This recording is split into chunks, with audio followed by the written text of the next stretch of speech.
Good afternoon, everyone. I am Christina Balian, and I will be discussing the stages of psychomotor domain of Simpson and Dave. Psychomotor domain includes physical movement, coordination, and use of motor skills areas. The development of these skills requires practice and is measured in terms of speed, precision, distance, procedures, or techniques in execution. Let us know the psychomotor domain of Simpson. First, we have perception. This is the ability to use sensory cues to guide motor activity. This ranges from sensory stimulation through cue selection to translation. Like for an example, detects non-verbal communication cues.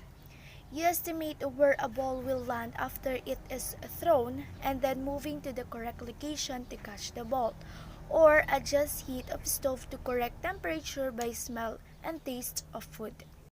Set, readiness to act. It includes mental, physical, and emotional sets. These three sets are dispositions that predetermine a person's response to different situations. Example, knows and acts upon a sequence of steps in manufacturing process. It recognizes one's abilities and limitations. Next, we have guided response, the early stages in learning a complex skill that includes imitation and trial and error. Adequacy of performance is achieved by practicing. For an example, perform a mathematical equation as demonstrated. Mechanism. This is the intermediate stage in learning complex skill. It learned responses have become habitual and the movements can be performed with some confidence and proficiency. Example, driving a car or repair a leaking faucet. Complex overt response. The skillful performance of motor acts that involve complex movement patterns. Proficiency is indicated by a quick, accurate, and highly coordinated performance, requiring a minimum of energy.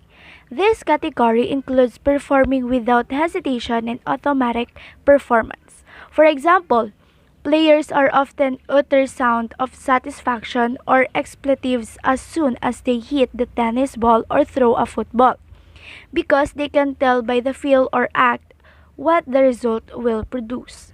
We also have adaptation. These skills are well developed and individual can modify movement pattern to fit special requirements. Example, response effectively to unexpected experience. Lastly, we have origination, creating new movement patterns to fit a particular situation or a specific problem. Learning outcomes emphasize creativity based upon highly developed skills. Example, construct a new theory or develop a new comprehensive training programming. Let's now proceed to Dave. We have imitation, to observe and patterning behavior after someone else or perform may be of low quality. Example, copying a work of art, performing a skill while observing a demonstrator. Manipulation is being able to perform certain action by memory or following instructions. For an example, being able to perform a skill on one's own after taking lessons or reading about it. We also have precision. It's refining or becoming more exact, performing a skill within a high degree of precision. For an example, working and reworking something so it will be just right, or perform a skill or task without assistance, or demonstrate a task to a beginner.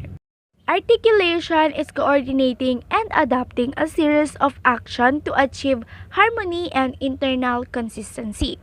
For example, combining a series of skills to produce a video that involves music, drama, color, sounds, etc.